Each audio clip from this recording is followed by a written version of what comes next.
Hello everyone, and welcome to the Underground channel. And I'm changing the content a little bit to help a lot of people.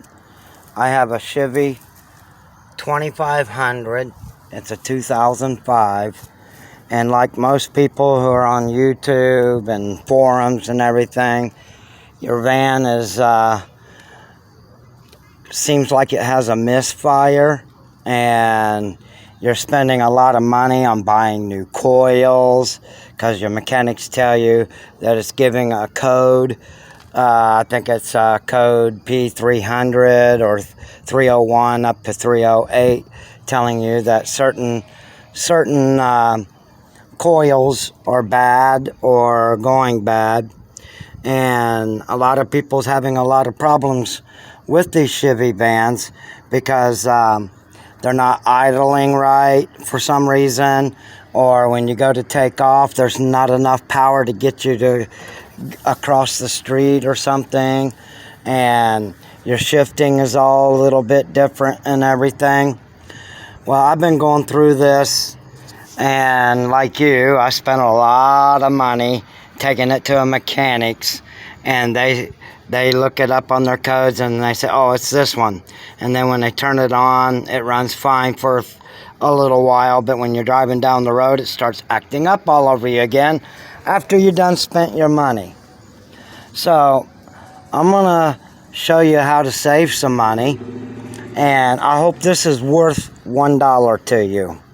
I could use the help, and I'm helping you to maybe save hundreds of dollars. My coils are like what? A coil, fuel injector, and everything's like 85 bucks a piece. I mean, who can afford that? Might as well take it and trade it in, right? As you can see, I took all the air breather stuff off to get to my map sensor that is built into it. I'll show you over here so you know what it looks like on your van. I'm sure you already do. But there's the pieces I got all tore apart. Now, my van's been stalling.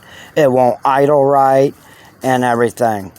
And this is a quick fix to get you down the road if you are having more serious problems where it just won't stay running.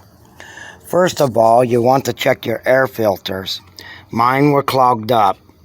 And I took them out and tested it, and it was still doing the same thing. So the air filters really didn't mean anything. Then I took another filter. Before I get to that, I unplugged it from the map sensor and to see if there was a change, and there was a change. When I unplugged it, it seemed to run a little bit better, but not perfect. And I don't have the money to go spend 50 bucks on a map sensor. And maybe you're in the same boat as I am. So I'm going to show you how to maybe make your van run until you can get the money to properly fix it. Now, I noticed after I did that, I cleared all my codes, and then I was showing that I was having a misfire on number 1 and number 8. So after I cleared the codes, I started it back up, and my engine light did not come up or show any codes. I checked it on the computer and it still showed no codes. And when I put this filter over the main intake breather right there, this is where all your little fancy stuff goes into that, and you got your map sensor right here. And when I put that on here, it started running smooth. I'm going to do that for you so you know I'm not trying to pull your sleeve or your socks off.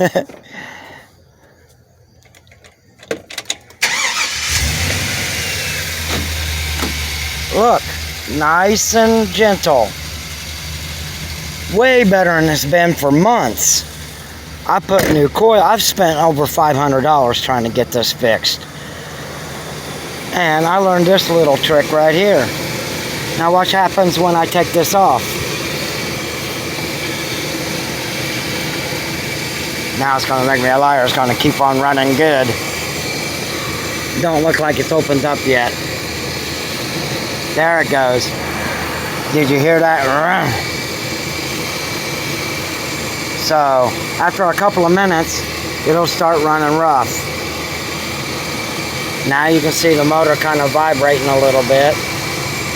Not as bad as it was. But when I put this filter on it, it's kind of a stiff filter. Listen how it's idling down a little bit, but it's not jerking like it's missing on a cylinder or anything. So a lot of people on the internet and YouTube and the forums I've been reading has been saying, you know, it's your coils, or it's this or that, or you need to change your plugs and wires. And everybody keeps doing it, but everybody keeps coming back and says, well, I did all that, but it doesn't work. Well, I did it too. You know, I fell for it too, because I just didn't have the time to tear into it. I'm partially paralyzed on my left side, but I have no choice. Look how smooth it's running. Now, when I put it back together, because I don't have money to buy a map sensor, I'm going to plug it in and see what happens. And if not, then what I'm going to do is I'm going to filter this off, leave this out, and drive it like that until I can get the $50 to buy me a map sensor. So the codes that the computers was reading, I got an OBD2 or whatever you call it, OB2, little computer right here. It's just basic. It just tells you what codes or what cylinder is missing. Those are all false codes. The mechanic is going to charge you so much money changing it, and that's why when you get away from the mechanic, a couple hours later, your van is back to running like crap. You know what I mean, Bern? So, as you can see, I took it all out. Well, I unplugged it, and that was my test. I don't know if that's a proper test. Drop a link below and see if I did it right to troubleshoot this big old problem. So now I know I don't have to buy coils. I don't have to buy spark plugs. I don't have to buy my fuel injectors. And this is not proper, so I got to adjust it a little bit to see how much airflow in that I can take that it keeps it running good. Now your map sensor does that automatically, and if you got the money, go ahead and replace it. It takes 15 minutes. So before you take your car to a garage and spend all those money like a lot of us already have, and they can't still find it, a mechanic put in everything in brand new coils, brand new wires, brand new spark plugs, and brand new fuel injectors. And I spent over almost $600, and I got about 10 miles away and it started doing it again. And this is a mechanic that's supposed to be top-notch mechanic, and he couldn't figure it out. A lot of mechanics can't figure it out. And you're spending your money taking them to a mechanic. So I hope this kind of helps you. I'm trying not to make this very long, but if it does help you and it solves your problem, then you know you need a map sensor, and then clear your codes, then go back and see if any of them come back on. Mine didn't come back on. And if I take this off, it'll start running really bad.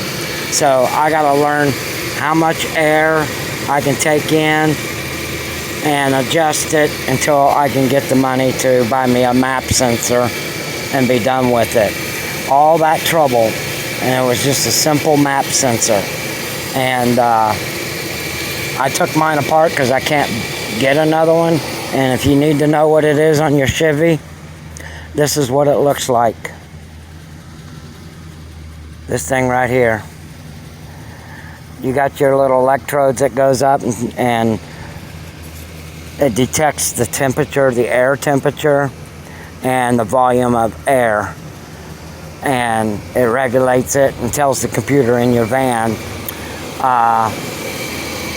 everything it needs to know to make your van run good. Personally, I would like to get rid of the computer and wire this direct and be done with it like the old days. But so if this helps you, give it a try, and if it does and I save you hundreds of dollars, I'm going to put a PayPal link in, and this is the name of my PayPal, up Rick's Auto Body and Detail Service. That's the name on my PayPal, so you know it's me. Drop me $1, a donation, and for saving you a few $100. And drop a comment down below. My van was running crappy. I'd stop at a red light and it would die, and that's embarrassing when you happen to sit there and start your van, you got traffic behind you. And trying to keep it running while you're in a parking lot, you're stalling and in and out. And another thing, if you're thinking it's your transmission because your gears changes funny, that's all tied up into the computer and all is integrated. And so when you do this, my van started shifting perfect. There was nothing wrong with my transmission. So give it a try and let me know what happened. Drop a link down here. And please, if you can't even donate me $1, sorry, I had a stroke and I had a heart attack and 2 strokes, so I don't talk right sometimes. But if you can't donate $1, at least share on your Facebook and help me get this out there so people quit spending so much money, hundreds and hundreds of dollars, and the mechanics can't even figure it out. And when you get down to it, this item, when your van is running crappy like that, is the very first thing you should check out. First thing before you tear it apart is to unplug it. And if it doesn't die immediately, plug it back in and listen to the difference of your motor. That's how you can do a simple, no money cost test yourself. It's just by unplugging it and plugging it back in. Don't cost, anybody can do that. A 10-year-old can do it. So I thank you for watching, and I know this is not my normal content or stuff that I put on YouTube right now. I'm all about off-the-grid living, and you see my van is still running pretty decent, and it'll run better when I put the filter on.